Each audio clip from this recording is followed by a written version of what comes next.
कितनी अजीब बात है ना।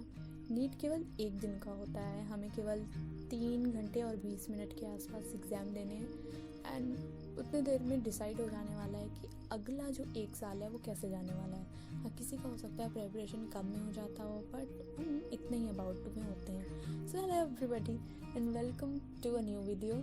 एक्चुअली ये व्लॉग होने वाला है, सो है welcome to a test day vlog. काफ़ी क्योटिक होता है ये दिन। तो सुबह सुबह उठने के बाद, मॉर्निंग रूटीन कंप्लीट करने के बाद मैंने पानी वानी पिया और फिर रिवाइज़ करने के लिए बैठी। एक्चुअली मेरे पास टाइम थोड़ा कम था इसको रिवाइज़ करने के लिए, रोटेशन पूरा बचा हुआ था। एक दिन पहले मैंने कुछ फॉर्मूलेस देखे थे।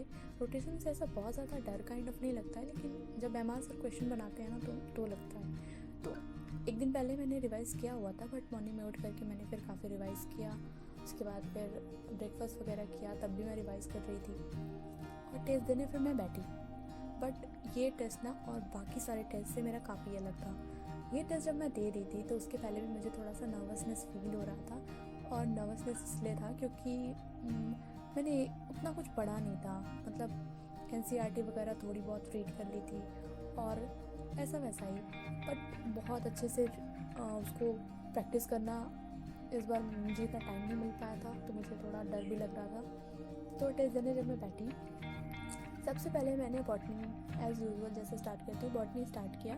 बट बॉटनी इस बार की थोड़ी कॉन्सेप्चुअल थी, मीन्स एनसीईआरटी बेस्ड थी बट कॉन्सेप्चुअल थी। मैंने शुरू के कुछ क्वेश्चन देखे, लगभग 20-25 क्वेश्चन के आसपास देखे होंगे। उसके बाद मुझे इतना डर लग रहा था, पता नहीं क्यों, मुझे जैसे हार्ट पाल्पिटेशन हो रहे थे। फिर मैंने वहाँ स्किप कर दिया। मैंने वो बोला ठीक है पहले जॉलजी करेंगे, फिर मैं जॉलजी पे जंप कर गई, जॉलजी कंप्लीट किया। फिर मैं केमिस्ट्री पे आई।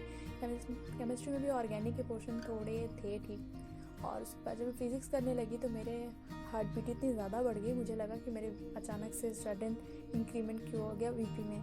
तो फिर उससे आगे मेरे को क्वेश्चन ही नहीं समझ में आ रहा था, जैसे माइंड ही ब्लॉक हो गया। सो मैंने उस टाइम फिर रोक दिया। मैंने तुरंत टेस्ट सबमिट कर दिया था। आई होप तुमने वो टेस्ट वाली वीडियो, शॉर्ट वीडियो देखी होगी जो मैं मार्क्स अपलोड करती हूँ। तो इसमें मेरे बहुत कम बने थे, 453 ही बने। और फिर मैंने मेरी एक फ्रेंड को कॉल किया। जब भी मैं किसी प्रॉब्लम में होती मैं उसको अक्सर कॉल करती हूँ, तो मैंने उसको कॉल किया। मैंने उसको बताया कि मुझे क्या क्या प्रॉब्लम हो रही थी, कि तुम सबके लाइफ में भी ना उसके जैसे एक फ्रेंड होनी चाहिए। मैंने उसको बोला ऐसे जैसे कि मुझे तो ऐसे नर्वसनेस फील हो रही थी। तो उसने मुझे बोला कि अगर तुम टेस्ट नहीं दोगी तुम्हारे मार्क्स वैसे भी कम आएंगे। तो ये चीज़ थोड़ा समझ में आया कि ठीक है, वो थोड़ी समझदार लगी, पहले तो नहीं लगती थी।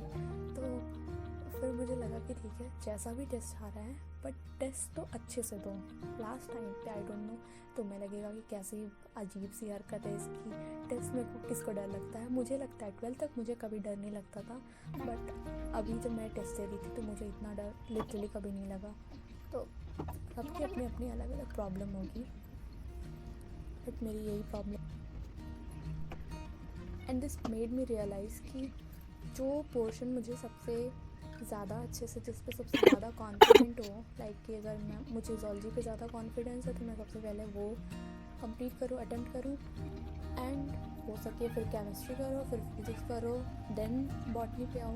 कि इस बार तरुण सर थोड़ी मतलब ठीक है एनसीईआरटी बेस्ड ही होती हैं पर अच्छे क्वेश्चन बनाते हैं, तो उसके लिए थोड़ी बुद्धि चाहिए होती है। अगर नोट्स नहीं पढ़ा हुआ है तो काफ़ी मुश्किल हो जाता है क्वेश्चन करने के लिए। सो अभी मैं उस टेस्ट के बाद जो भी चीज़ें रिवाइज़ करूँगी उसके लिए मैंने सोच लिया है कि मैं नोट्स रिवाइज़ करूँगी, एनसीईआरटी भी करूँगी, और मैं कुछ क्वेश्चन प्रैक्टिस ज़रूर करूँगी, वरना फिर टेस्ट में यही होने वाला है।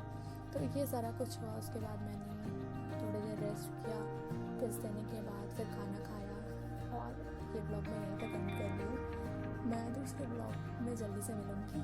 और ये ब्लॉग मैं ज़्यादा कर नहीं पा रही थी क्योंकि मुझे काफ़ी अजीब फील हो रहा था, कुछ भी मूड नहीं हो रहा था, क्योंकि मार्क्स कम आते हैं तो मूड काफ़ी ज़्यादा स्पॉइल हो जाता है। तो इस ब्लॉग में इतना तक ही। I will meet you very soon in the next blog. Till then bye bye.